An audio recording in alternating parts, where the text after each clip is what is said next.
Hi, it's time for Street Talk, your voice and your views on the issues in the news.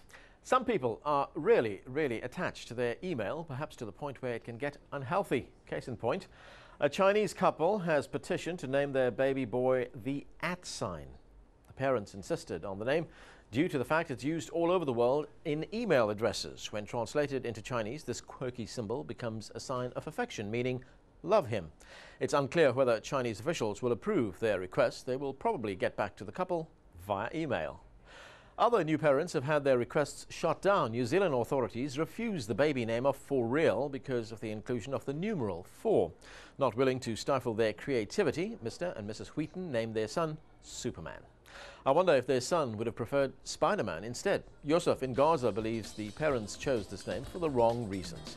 They wanted to attract the attention of media so that they become famous. I also wonder if they decided to give him this name because we live in the information age. Let's ask Bill Gates of Microsoft. Paul in Florida in the United States thinks the baby will have a tough time at school. Kids can be cruel with names that are not as ridiculous as @ The parents should think long and hard on the consequences of this name. If they still feel they should name the kid @ then I question their ability as parents. Anna in Alaska believes parents should have the ultimate say in matters concerning their offspring. Parents have the right to name the child whatever they want. Aren't they the two human beings most responsible for bringing the child into this world and caring and providing for her? Now, it's never too late to get things right. Earlier this month, a German man handed over to the Egyptian embassy in Berlin a pharaonic carving that his late stepfather had stolen from Egypt 3 years ago. The man claimed that his stepfather had suffered a, quote, curse of the Pharaohs because of the theft. Upon his return to Germany with the piece in hand, he suffered paralysis, nausea, unexplained fevers and cancer. The idea of a mummy's curse goes back to 1922 when 8 of the explorers of Tutankhamun's tomb died under mysterious circumstances. So is it Pharaoh's revenge or just coincidence? Here's what some of you had to say. Jerry in California in the United States does not believe in the Pharaoh's curse. From what I know, the supposed curse is nonsense. However, many tombs house spores of fungi that have been attributed to deadly infections that inflict tomb robbers. Deborah in Kansas doesn't believe the stepfather's illness was caused by the curse of the Pharaohs. I'm open enough to mysticism and other belief systems, but not superstition. Now, if you do believe in the Pharaoh's curse, perhaps you also believe that giant dinosaurs live in Scotland's lakes. Organisers of a race around the shores of Loch Ness Lake have insured the event against attacks or sightings of the fabled monster Nessie.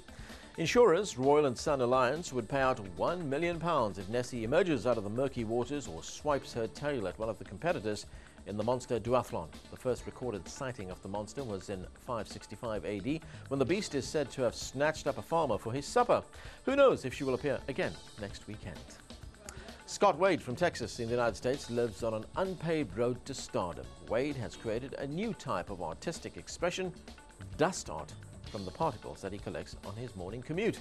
The windshield is the canvas for him to imitate the old masters and portraits of friends. His tools of the trade: brushes, his fingers, and even popsicle sticks. Let's take a look.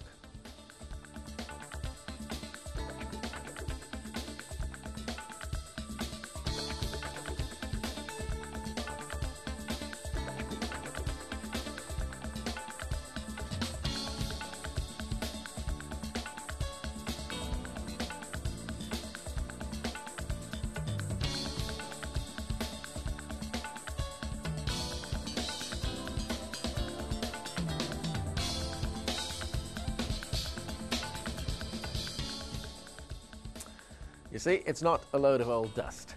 That's it. Until next time, do keep sending in your questions and comments and point us to anything interesting or amusing for Street Talk.